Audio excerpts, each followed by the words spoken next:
A nation held hostage the staggering reach of cartels. The numbers are stark. They paint a terrifying picture. Drug cartels in Mexico control a billion-dollar empire.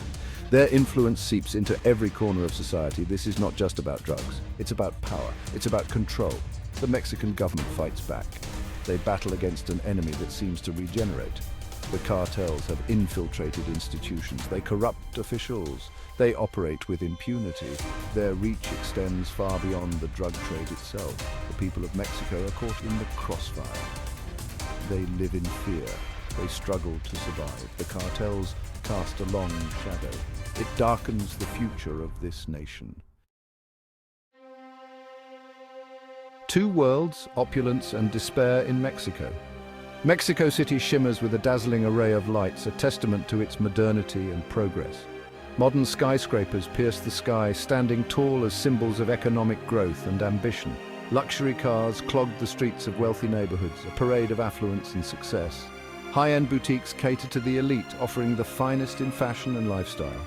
This is the Mexico showcased to the world, a land of opportunity and prosperity. It is a land where dreams are made, where business thrives and success stories are born. It is a place of vibrant culture where traditions are celebrated with joy and color. But this is only half the story. Beyond the glittering facade lies a stark contrast. Venture beyond the opulence, and a different reality emerges, one of struggle and hardship. In the slums and rural villages, poverty is deeply entrenched, affecting countless lives. People struggle to put food on the table, their daily lives a constant battle for survival. Education and healthcare are luxuries they can't afford, dreams of a better future slipping away. The drug trade thrives in this disparity, exploiting the desperation of the impoverished. It preys on the vulnerable, offering false hope and dangerous paths. It offers a way out of poverty, but at a cost that is often too high to bear. This escape comes at a steep price, leaving families broken and communities in mourning. Shadows of violence, the drug trade's grip on daily life. Fear is a constant companion. It hangs heavy in the air. In some towns, the cartels are the law. They extort businesses, they threaten families, they silence anyone who dares to oppose them. Shootouts erupt in broad daylight. Innocent bystanders are caught in the crossfire. The police seem powerless to stop the violence. Some are corrupt, others are simply outgunned. For ordinary citizens, daily life is a tightrope walk. They live with a constant sense of unease. They fear for their safety. They fear for the safety of their loved ones. The drug trade has poisoned their communities. Ill-gotten gains, the price of excess. The allure of wealth and power drives many to the dark side, where morality is often sacrificed for material gain. The drug lords live like kings, basking in the opulence that their illicit activities afford them. Their lives are a stark contrast to the everyday struggles of ordinary people. They reside in opulent mansions, each one more extravagant than the last, showcasing their immense wealth and influence. They surround themselves with luxury, from the finest cars to the most exquisite jewelry, leaving no doubt about their financial prowess. They flaunt their wealth with impunity, hosting extravagant parties and displaying their riches without fear of retribution. Their money buys them power, it buys them protection, it buys them silence. Corruption runs deep, and their influence extends far beyond their immediate circles.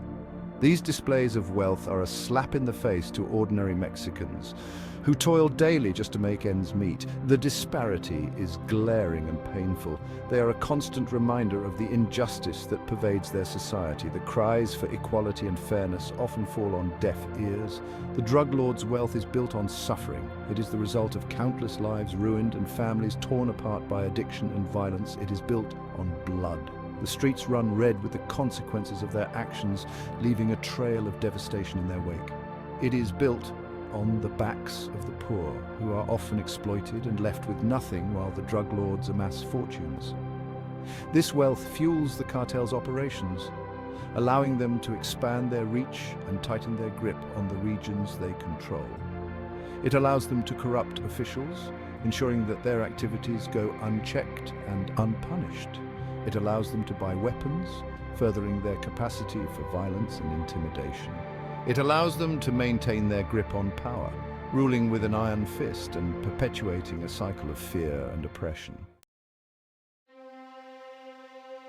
Section 5, a moment of truth when worlds collide. The young woman worked 2 jobs. She was a cleaner, she was a waitress. She dreamed of a better life for her children. She saved every peso she could. She wanted to send them to a good school. The drug lords' convoy roared through her neighborhood. They were a spectacle of wealth and power. They were a reminder of her own struggles. They were a threat. Their worlds collided that night. A stray bullet from a cartel shootout found its mark. The young woman's dreams died with her. Section 6, trapped by circumstance, the unending cycle. The drug trade is a vicious cycle. It traps people in poverty, it fuels violence, it undermines the rule of law. Breaking this cycle seems impossible. Young people see no other options. They join the cartels, they seek a way out of their circumstances. They become desensitized to the violence. They become part of the problem. The government seems powerless. Corruption runs deep. The cartels have infiltrated every level of society. The cycle continues. Section 7, the human cost beyond statistics. The human cost of the drug trade is immeasurable. It is measured in lives lost. It is measured in families torn apart. It is measured in communities shattered. Behind the statistics are real people. They are victims of violence. They are refugees of their own country. They are the forgotten casualties of this war. Their stories need to be told. Their voices need to be heard. The world must not forget the human cost of the drug trade. Section 8, a glimmer of hope. The fight for Mexico's future. Despite the challenges, there is hope. Brave journalists risk their lives. They expose the truth about the cartels. Activists fight for justice. They demand an end to the violence. Ordinary citizens are taking a stand. They are organizing. They are demanding better from their government. They are reclaiming their communities. The fight is far from over, but the spirit of the Mexican people is strong. They will not be defeated. They will continue to fight for a better future. Section 9, conclusion, a nation divided. Mexico is a nation divided, a land of stark contrasts and deep inequalities. On one side, there is immense wealth and luxury, with opulent mansions and high-end cars lining the streets of affluent neighborhoods. On the other side, there is poverty and despair, where families struggle to make ends meet and children play in the shadows of dilapidated homes. The drug trade thrives in this divide, exploiting the vulnerable and perpetuating a cycle of violence. The consequences are devastating. Violence is rampant and corruption is endemic, seeping into every level of society. The rule of law is fragile, often overshadowed by the power of the cartels and the pervasive corruption that undermines justice. The Mexican people are caught in the crossfire, living in constant fear and uncertainty, their lives disrupted by the ongoing conflict. The world must not turn a blind eye to their plight. International awareness and intervention are crucial in addressing the root causes of this crisis. The international community must support Mexico's efforts to combat the cartels, providing resources and assistance to strengthen law enforcement and promote social justice. Only then can Mexico break free from the grip of the drug trade, dismantling the networks that perpetuate violence and corruption. Only then can it build a more just and equitable society where every citizen has the opportunity to thrive and succeed. Only then can it offer its citizens the future they deserve, a future filled with hope, prosperity, and peace.